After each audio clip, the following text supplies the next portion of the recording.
Assalamualaikum warahmatullahi wabarakatuh. Waalaikumsalam warahmatullahi wabarakatuh. Bismillahirrahmanirrahim. Alhamdulillahi rabbil alamin. Wassalatu wassalamu ala ashrafil mursalin, imamil muttaqin, sayyidil ghurril muhajjalin, wa ala alihi wa ashabihil mujahidin at-tahirin, amma ba'du. Saudara-saudara kaum muslimin rahimakumullah. Satu hari ketika seorang ulama besar bernama Al-Imam Al-Faqih Abu Lais tengah berjalan-jalan di dekat kota Basrah, berkelumpullah sekelompok orang di dekat beliau. Mereka datang mengajukan satu pertanyaan. Imam, kami ingin bertanya. Di dalam Al-Quran itu Allah Subhanahu wa ta'ala menjelaskan, Ud'uni astajib lakum.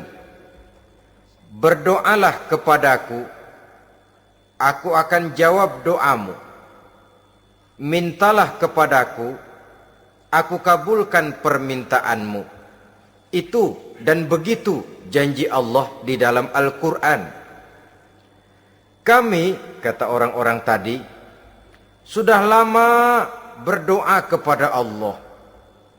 Tapi kenapa sampai sekarang doa kami ini belum dikabulkan? Katanya, ud'uni astajib lakum. Kalau kamu berdoa, aku jawab, aku penuhi, aku kabulkan doamu. Itu janji Allah. Kami sudah lama berdoa pagi, sore, siang, malam. Nyatanya sampai sekarang doa kami belum dikabul-kabulkan. Ini bagaimana? Apa ayat Quran salah? Apa Tuhan lagi lempengan nggak denger?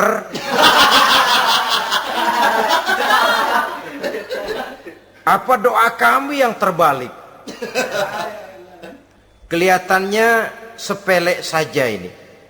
Doa tidak didengar oleh Allah. Permohonan tidak dijawab, tidak dikabulkan oleh Allah. Tapi sebenarnya kalau kita mau merenung, kemalangan apa yang paling besar dalam kehidupan ini, selain daripada kalau permohonan dan doa kita sudah tidak dihiraukan oleh Allah. Artinya hidup sudah tidak diopeni oleh Allah. Jangankan Allah, saudara-saudara, kita nggak diopeni sama mertua saja bingung. Ini mertua diem aja, kalau saya salah apa salahnya, kalau ada yang dikepengenin apa kepengenannya, boyak ngomong kenapa diem begitu. Ini tidak diopeni oleh Allah. Kemalangan apa yang lebih malang selain daripada kalau doa sudah tidak didengar oleh Allah. Itu sudah kemalangan yang paling malang, lebih malang dari kota Malang saya kira.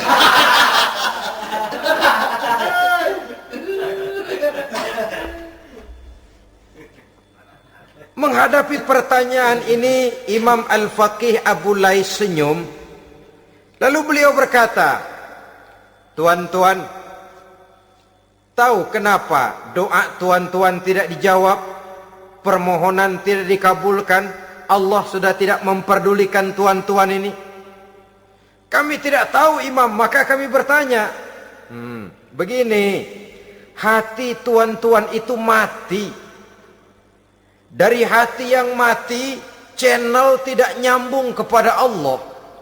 Dari channel yang putus tidak ada getaran strom, bagaimana akan timbul gejala?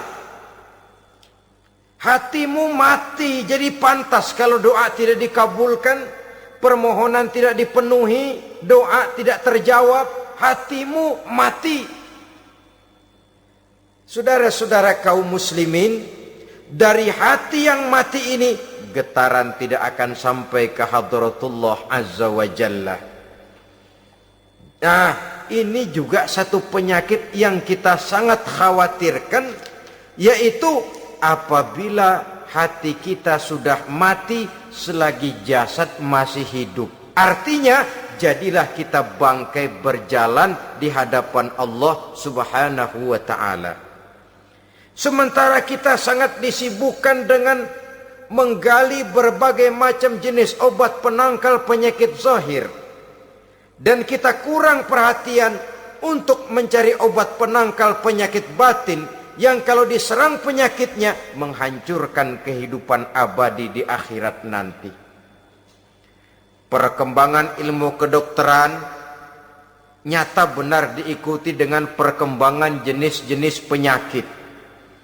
Makin maju ilmu kedokteran, makin modern penyakit. Ngerti juga rupanya itu penyakit. Dulu kita tidak kenal yang namanya AIDS. Kita tidak tahu yang namanya liver. Kita tidak kenal yang namanya stres. Paling yang banyak cika, masuk angin, dan sebagainya. Tapi baiklah, penyakit-penyakit batin yang menyebabkan hati menjadi mati, dan dari hati yang mati, doa tidak naik, tidak didengarkan oleh Allah subhanahu wa ta'ala. Nah, kata orang-orang tadi, yang menyebabkan hati kami mati ini apa, Imam? Beliau menjawab, pertama, araftumullaha wa lam tu'tuhu haqqahu. Yang menyebabkan hatimu jadi mati, pertama, kamu kenal benar kepada Allah, tapi haknya untuk disembah, kewajibanmu untuk menyembah, tidak pernah kamu laksanakan. Bagaimana Allah tidak akan jauh dari kita kalau kita tidak akan mengadakan pendekatan kepadanya. Dan pendekatan kepada Allah hanya bisa kita tempuh melalui jalur kegiatan ritual ibadah. Allah akan terlalu jauh apabila kita hanya membicarakannya lewat filsafat dan renungan yang mendalam. Tapi Allah akan dekat dan terasa hadir dalam hidup apabila kita dekati ia dengan pelaksanaan ibadah kepadanya. Kamu kenal Allah, tapi hakmu untuk menyembah, kewajibanmu untuk menyembah, haknya untuk disembah, tidak pernah kamu laksanakan. Kalau soal Allah kita kenal bukan main. Bahkan tidak hanya kita mengajarkan kenal juga kepada anak-anak kita. Kalau ditanya siapa pencipta matahari, bulan dan bintang? Allah. Siapa pencipta lautan, gunung, hutan belantara dan sungai-sungai? Allah. Siapa pencipta bumi, matahari dan sebagainya? Allah. Sembahyang apa enggak? Bagaimana nanti?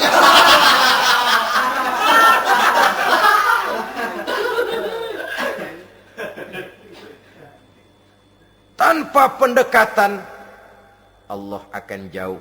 Apabila Allah jauh, maka doa tidak akan didengarkan olehnya. Oleh sebab itu, logika mengajarkan kepada kita, berpayahlah dulu, wa mal ladzatu illa ba'da ta'ab, innama al-usri yusra. Di balik kesulitan menunggu kemudahan. Nikmat baru akan terasa, kelezatan hidup baru akan terasa setelah kita jerih payah banting tulang peras keringat. Rasanya memang lebih nikmat sepotong singkong hasil cucuran keringat sendiri ketimbang roti dijejelin orang.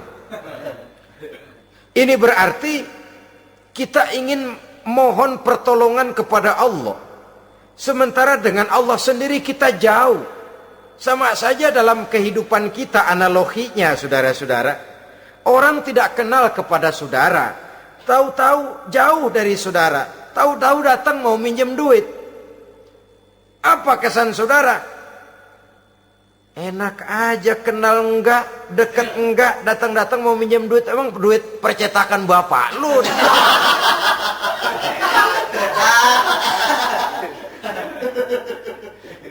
Sedangkan yang kita kenal, sedangkan yang kita bertemu tiap hari, Sedangkan yang sering datang ke tempat kita, kalau satu saat dia pinjam duit, toh kita kadang-kadang masih mikir. Apalagi datang nggak pernah, berkunjung nggak pernah, ngobrol nggak pernah, apalagi kenal juga nggak pernah, datang-datang mau minta. Macam apa? Datang nemuin Tuhan setahun 2 kali. Idul Fitri doang sama Idul Adha. Doa cerewet banget. Apa aja? Apa aja diminta. Saudara hadirin, bagaimana doa akan kabul, permohonan akan dijawab? Jikalau kita jauh dari Allah, kita kenal Allah, haknya untuk disembah, kewajibannya untuk menyembah, tidak pernah kita laksanakan. Itu yang menyebabkan hati kita lalu menjadi mati.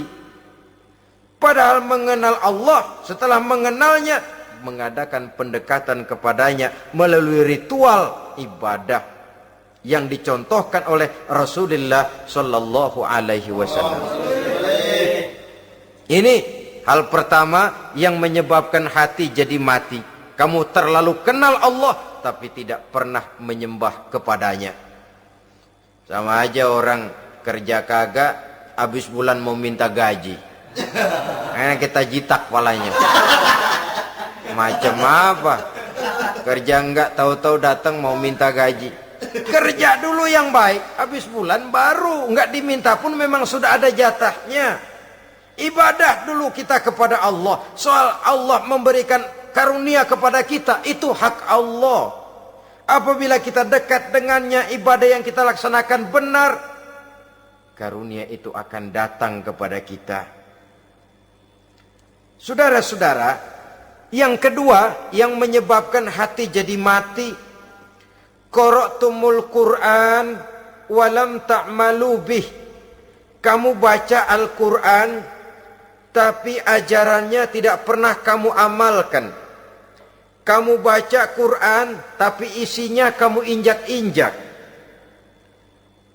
Sehingga ada peringatan dari Rasul Sallallahu Alaihi Wasallam.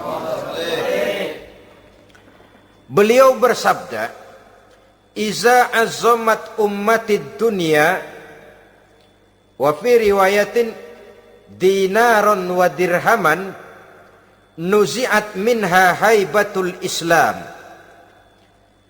Wa iza turikatil amru bil ma'rufi wan nahyu 'anil munkari hurimat 'alaihim barakatul wahyi. Wa iza tasabat ummati saqatat min ainillah." 3 peringatan keras tapi yang merupakan gejala penyakit kita umat Islam diperingatkan oleh Nabi kita. Pertama, iza azzamat ummatid dunya, apabila umatku telah terlalu mengagung-agungkan dunia, apabila umatku telah jatuh menjadi umat yang materialistis, segalanya diukur dari sudut keduniaan saja, nuzi'at minha haibatul Islam, maka akan dicabutlah dari mereka kehebatan agama Islam. Hilang kehebatan Islam apabila kita jatuh menjadi umat pengagung dunia, penyembah materi. Nilai kita, keberadaan kita tidak dihargai orang lain. Orang memandang kita remeh saja. Orang Islam gak ada apa-apanya, bayar aja. Bisa dibeli, bisa diatur, bisa dikerjain, garap saja. Nuzi'at minha haibatul Islam, hilang dari mereka kehebatan Islam ini. Kenapa? Mereka telah mengagungkan dunia dan menjadikannya sebagai tujuan. Padahal dunia cuma alat, materi cuma alat, harta cuma alat. Yang kedua, wa iza turikatil amru bil ma'rufi wan nahyu 'anil munkari hurimat 'alaihim barakatul wahyi. Apabila telah ditinggalkan amar ma'ruf dan nahi munkar, maka hilanglah keberkahan wahyu. Ini yang ada hubungannya dengan masalah kita. Kita baca Quran, kita tidak amalkan isinya. Bagaimana hati tidak jadi mati? Amar ma'ruf dan nahi munkar ditinggalkan orang, hilang keberkahan wahyu. Pada saat itu boleh jadi Quran ada, tapi cuma tinggal tulisan saja. Islam ada, cuma tinggal sekedar nama saja. Diseminarkan, disimposiumkan, dimuktamarkan, tapi tidak dijabarkan dalam kehidupan sehari-hari. Apabila amar ma'ruf dan nahi munkar telah ditinggalkan orang, hilang keberkahan Quran itu. Akibatnya apa? Apabila amar ma'ruf tidak lagi digalakkan orang, nahi munkar tidak dilaksanakan orang, lalu orang menilai sesuatu menurut seleranya sendiri. Mana yang ma'ruf, mana yang munkar, tidak ada lagi patokan utama. Kalau baik kata otaknya, dia kerjakan. Tidak baik menurut otaknya, dia tinggalkan. Agamanya adalah otak, berhalanya adalah akal. Akhirnya umat kehilangan pedoman. Tidak lagi jelas mana batas yang ma'ruf, mana batas yang munkar. Dalam kondisi sedemikian, akhirnya akan terjadi penjungkiran nilai. Paling celaka nantinya, yang ma'ruf malah dianggap munkar, yang munkar malah menjadi ma'ruf. Peringatan ketiga dari Nabi, wa iza tasabat ummati saqatat min ainillah. Apabila umatku sudah saling berbantahan, apabila umatku sudah saling caci memaki, saqatat min ainillah, jatuhlah mereka dalam pandangan Allah Subhanahu wa ta'ala. Hilang wibawa umat yang sudah saling mencaci maki, saling menjatuhkan, saling gasak, gesek, gosok. Justru agama menganjurkan kita ini saling asah, asih, asuh. Kadang yang kita praktekkan, kita ini saling gasak. Yang kedua, saling gesek. Yang ketiga, saling gosok. Gasak, gesek, gosok. Kacau kita ini. Saling gasak, menjegal kawan seiring, menggunting dalam lipatan. Saling gosok, fitnah sana, fitnah sini. Saling gesek, sikut kiri, sikut kanan. Tidak peduli orang lain luka dan sebagainya. Yang penting dia bisa nangkring. Jatuh kita dalam pandangan Allah apabila umat sudah saling mencaci maki. Maka kita kembali kepada persoalan hal kedua yang menyebabkan hati jadi mati, qara'tumul Qur'an walam ta'malu bih. Kita baca Al-Qur'an tapi ajarannya nyaris tidak kita amalkan di dalam kehidupan kita. Akibatnya hati lalu jadi mati. Itu yang kedua. Yang ketiga, yang menyebabkan hati jadi mati dan doa tidak terjawab, idda'aitum annakum min ummati Muhammadin sallallahu alaihi wasallam wa lam ta'malu bi sunnatihi. Kamu mengaku, kamu memproklamirkan diri sebagai umatnya Nabi Muhammad, tapi sunnahnya tidak pernah kamu amalkan. Malahan perkembangan paling akhir bukan saja tidak mau mengamalkan sunnah, malah mengingkari sunnah. Inna lillahi wa inna ilaihi raji'un. Oh, Nabi Muhammad itu manusia biasa seperti kita. Sebagai manusia dia bisa salah. Dan ternyata hadis banyak yang palsu. Yang otentik cuma Quran. Selebihnya adalah sejarah. Tidak ada itu sunnah. Langsung saja kepada Quran. Oh, hadis itu bukan sumber hukum. Oh, tidak perlu mengamalkan sunnah. Saudara-saudara kaum muslimin, mengaku kita umat Nabi, tapi sunnahnya kita campakkan, tidak kita amalkan. Setelah tidak kita amalkan, kita campakkan. Setelah kita campakkan, kita ingkari pula. Inna lillahi wa inna ilaihi raji'un. Bagaimana hati tidak jadi mati? Kalau siang malam kita memproklamirkan diri sebagai umat Nabi Muhammad, sementara sunnahnya kita campakkan, kita abaikan, dan kita ingkari dia, sunnah itu. Padahal, jikalau sekarang kita mengenal Islam, jikalau kita sekarang ngerti halal haram, tahu hak batil, bisa memilah dan memilih antara yang ma'ruf dengan yang munkar, itu utamanya adalah karena jasa Nabi Muhammad sallallahu alaihi wasallam yang dari generasi ke generasi dilanjutkan oleh para sahabat, oleh tabi'in, oleh tabi'in, terus oleh para ulama-ulama sampai kepada kita sekarang ini.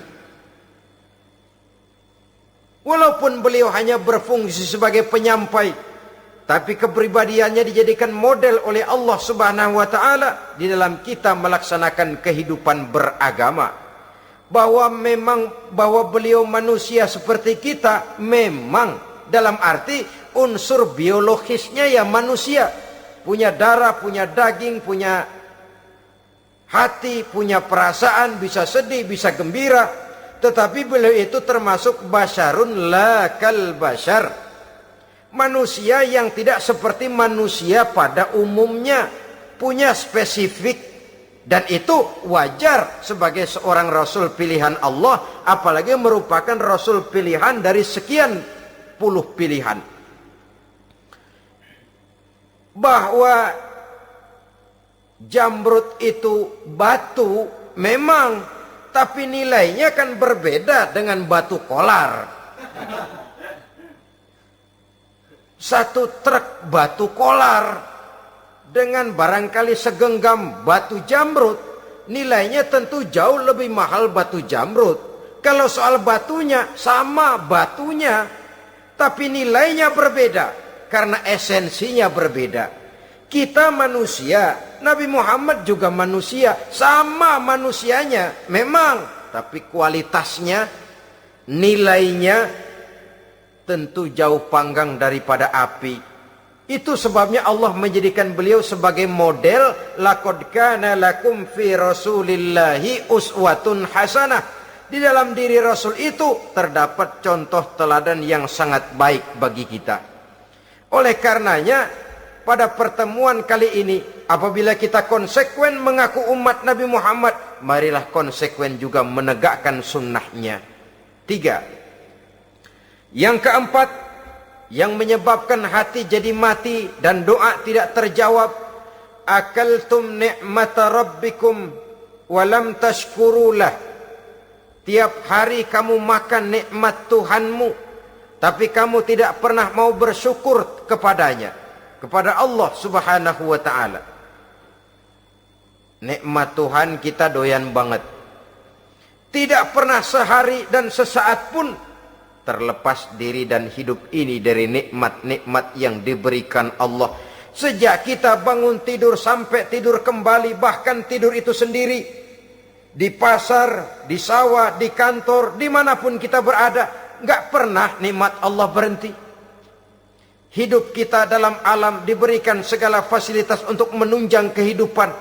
Nggak pernah Allah pasang pajak matahari, nggak pernah Allah pasang pajak gas udara. Nikmat-nikmat yang banyak itu tiap hari kita kecap, tiap hari kita nikmati, tapi kita tidak pandai bersyukur. Padahal Allah memberikan peringatan keras dalam hadis qudsinya, man lam yashkur ala na'mai wa lam yasbir ala balai falyakhruj min tahti samai wal yatlub rabban siwaya. Siapa yang tidak mau bersyukur terhadap nikmat yang aku berikan kepadanya, dan tidak mau bersabar terhadap ujian yang aku berikan kepadanya, silahkan keluar saja dari kolong langit ini dan cari Tuhan selain aku. Diusir oleh Allah. Kalau orang tidak mau bersyukur terhadap nikmat yang aku berikan, dan tidak mau bersabar terhadap ujian yang aku timpakan, keluar dari kolong langitku, keluar, cari Tuhan selain aku. Diusir. Lah yang ngusir Allah. Anak sekarang bilang mau ke Menong.